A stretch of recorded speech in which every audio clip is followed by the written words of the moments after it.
ದೇವತೆ ಶಿವನನ್ನು ಬೇಡುವುದೊಂದೇ ಮಾರ್ಗ.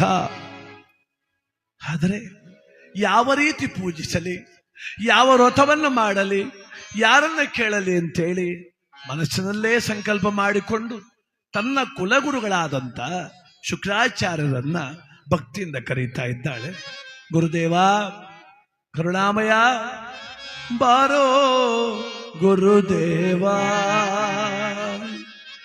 ಬಾರೋ ಗುರುದೇವ, ಮೊರೆ ಕೇಳಿ ಬಾರೋ ಗುರುವೇ, ಬಾರೋ ಗುರುದೇವ.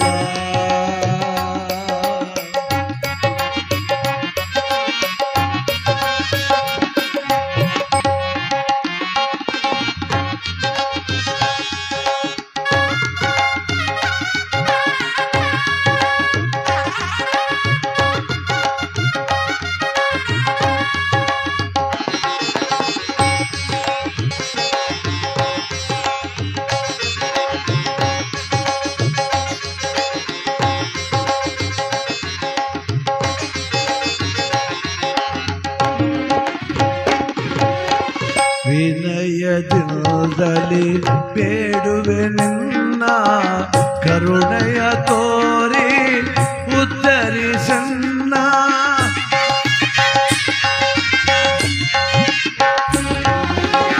ವಿನಯದಿಂದಲಿ ಬೇಡುವೆ ನಿನ್ನ, ಕರುಣೆ ತೋರಿ ಉತ್ತರಿಸನ್ನ.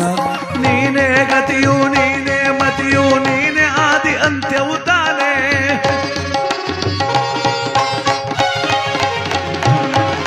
ನೀನೇ ಗತಿಯು, ನೀನೇ ಮತಿಯು, ನೀನೇ ಆದಿ ಅಂತ್ಯವು ತಾನೇ.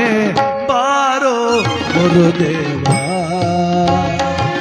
ಬಂದೆಲ್ಲ ಉತ್ತರಿಸೋ, ಬಾರೋ ಗುರುದೇವ, ಬಾರೋ ಗುರುದೇವ.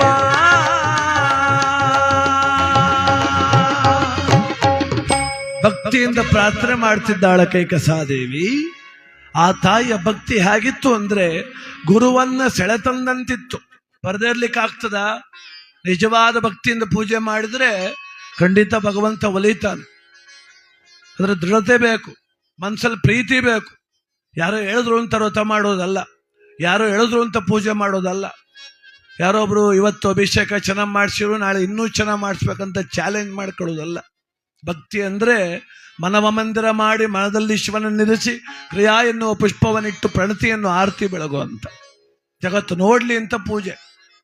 ಮೊದಲ ಹಳೆಯ ಕಾಲದಲ್ಲಿ ದೇವ್ರ ಮನೆ ಇಲ್ಲ, ದೇವ್ರ ಗೂಡು ಅಂತ ಒಂದು ಗೂಡು, ಅದರಲ್ಲೊಂದು ದೀಪ ಹಚ್ಚಿಬಿಟ್ರೆ ಅದೇ ದೇವ್ರ ಮನೆ.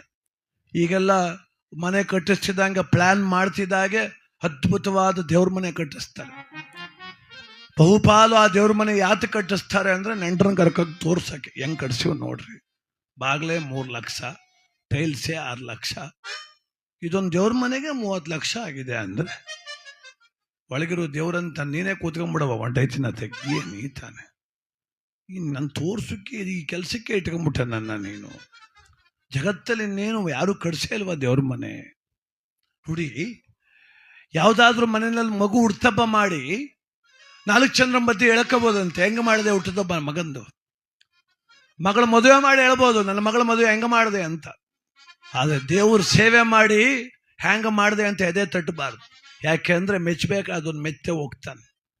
ದೇವ್ರ ಸೇವೆ ಮಾಡೋದನ್ನು ಹೇಳ್ಕೊಂಡು ಓಡಾಡಂಗಿಲ್ಲ. ಭಕ್ತಿ ಅನ್ನೋದಾಗಿದ್ರೆ ಖಂಡಿತವಾಗಿ ಭಗವತಿ ಒಲಿತಾಳೆ.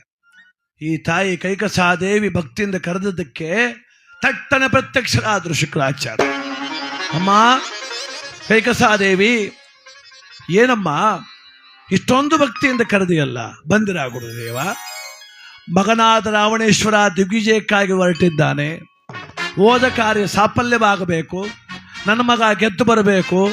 ಅದಕ್ಕೆ ನಾನು ಇಲ್ಲಿ ಕುಳಿತು ನನ್ನ ಮಗನಿಗೆ ಶಕ್ತಿ ತುಂಬುವ ಕೆಲಸ ಮಾಡಬೇಕು. ಮಗ ಅಲ್ಲೋಗವನ್ನೇ, ಆದ್ರೆ ನಾನಿಲ್ಲೇನು ಮಾಡೋದು ಅಂದ್ರೆ ನನ್ನ ಮಗನಿಗೆ ಉತ್ತಮವಾದದ್ದಾಗಲಿ ಗೆಲುವಾಗಲಿ ಅಂತೇಳಿ ಇಲ್ಲಿ ಏನಾದ್ರೂ ಒಂದು ವ್ರತ ಮಾಡಬೇಕು. ಅದಕ್ಕೆ ನೀವೇನಾದ್ರೂ ದಾರಿ ತೋರಿಸಿ ಗುರುಗಳೇ. ಯಾವ ವ್ರತ ಮಾಡಲಿ ನಾನು? ಅಮ್ಮ, ಎಷ್ಟ ನಿಷ್ಕಾಮ ಪ್ರೇಮ ತಾಯಿ ನಿನ್ನದು. ಆಗ್ಲಿ ತಾಯಿ, ಇದು ಮೃತ್ಯುಂಜಯನ ಆಶೀರ್ವಾದ ಹೊಂದಿದ್ದರೆ ಸಾಕು, ಮೃತ್ಯು ಬಾಧೆ ತಟ್ಟಲಾರದು ನಿನ್ನ ಮಗನನ್ನ. ಅದಕ್ಕೆ ನೀನೇನು ಮಾಡಬೇಕೀಗ? ಶಿವಧ್ಯಾನ ಮಾಡಬೇಕು, ಶಿವ ಪೂಜೆ ಮಾಡಬೇಕು. ಮಾಡ್ತೀನಲ್ಲ ಗುರುಗಳೇ. ಅಮ್ಮ, ಬಂಗಾರದ ಅರಮನೆ ಮಧ್ಯದಲ್ಲಿ ಕುಳಿತು ದೇವ ಮಂದಿರವನ್ನು ಕಟ್ಟಿಸ್ಕೊಂಡು 106 ದಾಸಿಯರ ಸೇವೆಯೊಂದಿಗೆ ಅವರೆಲ್ಲ ಸಿದ್ಧ ಮಾಡಿದ ಮೇಲೆ ನೀವು ಮಾಡೋ ಮಂಗಳಾರತಿ ಪೂಜೆ ಅಲ್ಲ ತಾಯಿ. ಮತ್ತೆ ಇದು ಪ್ರಕೃತಿಯ ಪೂಜೆ ಆಗಬೇಕು. ವಿಶಾಲವಾದ ಕಡಲ ತೀರಕ್ಕೆ ಹೋಗು. ಯಾವ ಸಮಯದಲ್ಲಿ? ಬ್ರಾಹ್ಮಿ ಮುಹೂರ್ತಕ್ಕೆ ಹೋಗ್ಬೇಕು ನೀನು. ಮುಂಜಾನೆ ನಸುಕಿನಲೆದ್ದು ಮಾಗ ಸ್ಥಾನವ ಮಾಡಿ ಉಸುಕಿನ ಲಿಂಗವ ಮಾಡಬೇಕಮ್ಮ. ನಸುಕಿನಲ್ಲಿ ಹೇಳಬೇಕು. ನಸುಕು ಅಂದ್ರೆ ಇತ್ತ ಕತ್ಲು ಅಲ್ಲ, ಇತ್ತ ಬೆಳಕು. ಅದಕ್ಕೆ ಮೊದಲು ಹೇಳ್ಬೇಕು. ನೀವು ಎದ್ದು ಸಮುದ್ರ ದಂಡೆಗೆ ಹೋಗಿ ಸ್ನಾನ ಮಾಡಬೇಕು ಸಮುದ್ರದಲ್ಲಿ. ಉಸುಕಿನ ಲಿಂಗ, ನಿನ್ನ ಕೈಯಾರ ನೀನೇ ಮಳಲಿನ ಲಿಂಗ ಮಾಡಬೇಕು. ಅದನ್ನ ಕಾಡು ಪುಷ್ಪಗಳನ್ನು ತಂದು ಅಲಂಕರಿಸಬೇಕು. ನೀ ಚಿನ್ನ ಹಾಕಿ ವಜ್ರ ಹಾಕಿ ಬೆಳ್ಳಿ ಹಾಕಲ್ಲ. ಅಲ್ಲಿ ಆ ಕಾಡು ಪುಷ್ಪಗಳನ್ನು ತಂದು ಅಲಂಕರಿಸಿ 9 ದಿನ ಪೂಜೆ ಮಾಡಬೇಕು. ಒಂದಿನ ಅಲ್ಲ, 9 ದಿನ. 9 ದಿನ ಪೂಜೆ ಮಾಡು ತಾಯಿ.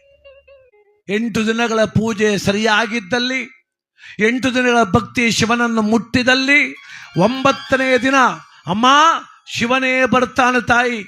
ಶಿವನೇ ಬರ್ತಾನೆ. ಶಿವ ಬಂದು ನಿನಗೇನು ಬರಬೇಕು ಅಂತ ಕೇಳ್ತಾನೆ. ಹಾಗೆ ಕೇಳಮ್ಮ, ನನ್ನ ಮಗನಿಗೆ ಬೇಕಾದ್ದನ್ನು ನೀನು ಕೇಳು. ಆಹಾ, ಎಂಥ ವಿಚಾರ ಹೇಳಿಕೊಟ್ರಿ ಗುರುಗಳೇ. ಕೃತಾರ್ಥಳಾದೆ, ಧನ್ಯಳಾದೆ, ಧನ್ಯೋಸ್ಮಿ ಅಂದ್ರೆ ಆ ಗುರುಗಳು ತಟ್ಟನೆ ಮಾಯವಾದ್ರು. ಅದಕ್ಕೆ